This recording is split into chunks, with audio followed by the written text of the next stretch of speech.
Hello everyone, welcome back to my YouTube channel. There is a very common question which many of us have, especially when we are freshers. And the question is, what manager do? What is my manager doing whole day? And that is a question which everybody have in their mind. Usually all of us think that like he's just approving leaves or he is just maybe asking us the status, but that is not the case.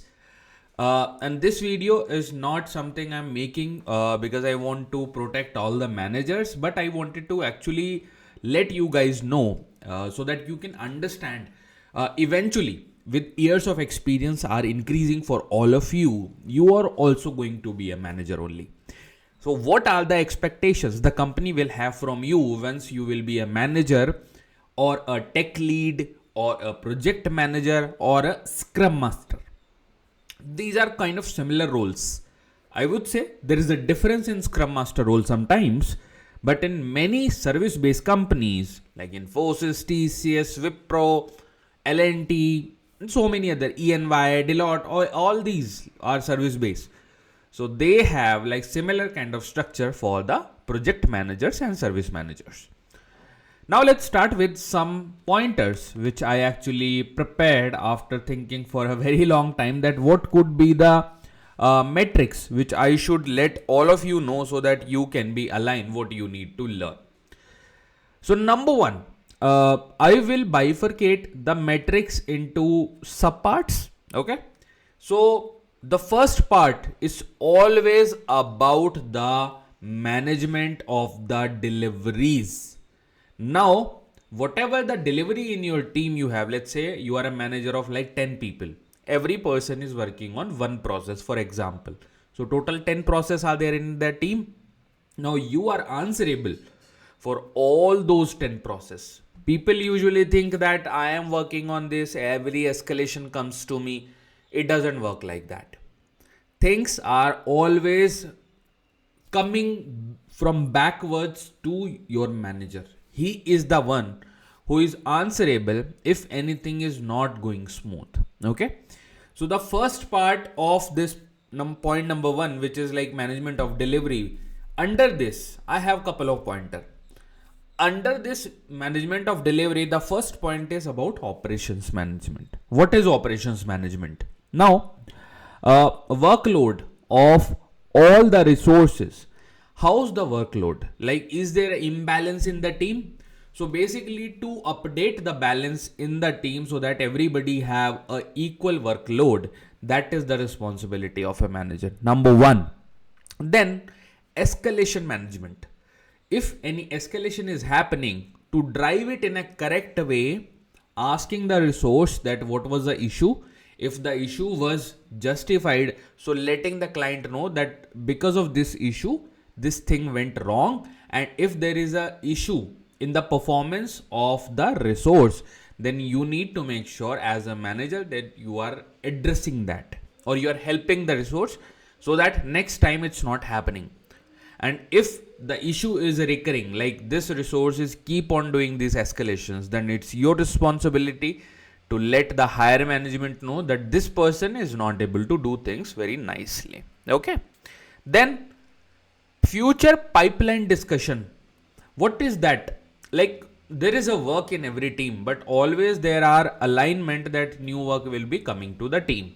So making sure that the new work is coming to the team so that all the member in your team will be highlighted as a very valuable resource, because these people are not just working on some existing work. These people are trying to get new work also for the company, which works in your and your team's favor. So that is one.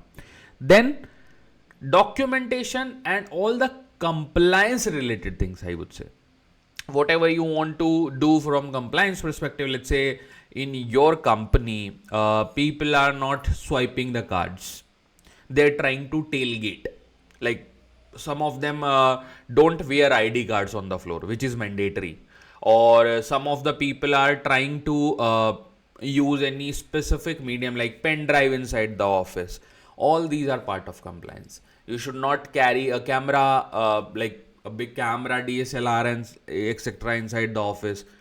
Your personal laptop should not be inside your office. All these things are compliance things. So making sure that team is following all these practice. Okay. Now, under the management of delivery, the second thing is about mentoring of the resources. Like all these things which I told you are part of operational thoughts. Now, training and concluding, making sure that team is able to achieve a good learning curve in the whole year, that is also a manager's responsibility.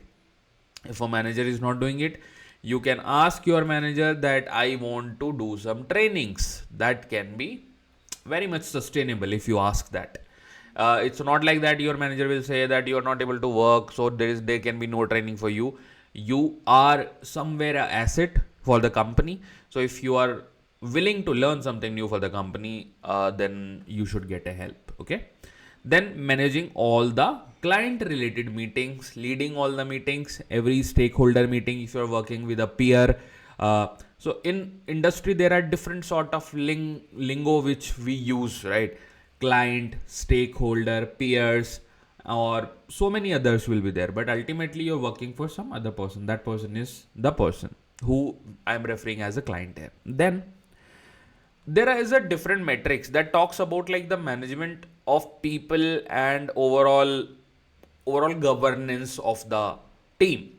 In that, performance and monitoring overall how the team is performing, and the governance in terms of performance, letting the people know time to time that how's your performance going. So every month, every 2 months, you should let your team member know that how's the performance they are doing. So that is one thing. Then onboarding the new people in the team, making sure they are having everything right, because iteration is something which is very constant. So after every 6 months, 3 months, new people are coming to the team, old people are leaving. So making sure like the offloading and onloading, everything happening smoothly.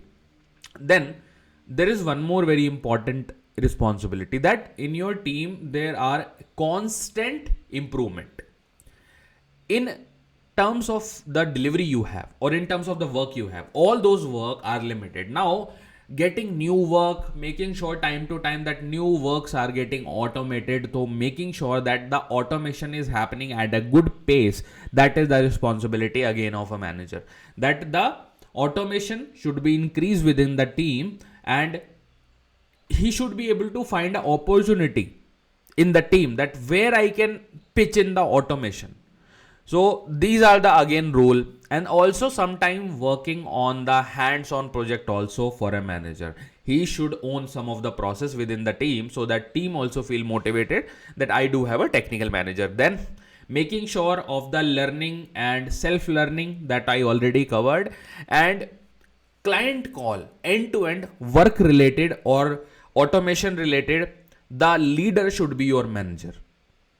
If you are working with your stakeholder 101, that is good. But in the service area or in the consulting area, like all these company I mentioned, PwC, EY, Deloitte, or maybe TCS, Infosys, L&T, Wipro, HCL, all of them have this kind of tendency that the manager would be leading all the client calls. Maybe you're talking to your peer on daily basis, but all the major calls, manager is answerable. So guys, today I answered each and every question which I sometimes get from people, that what actually manager do. So on that note, I would like to conclude this video. I hope today you, after watching this video, you will start respecting your manager, and you will not just think that they are just approving the leaves, because they are responsible for your annual performance also. Okay guys, I'll talk to you in the next video. I hope you like this video. If you like the video, please hit the like button and let me know, are you aware, were you aware about all these works which your manager are doing whole day, and you think that they are not doing something. Okay, thank you so much.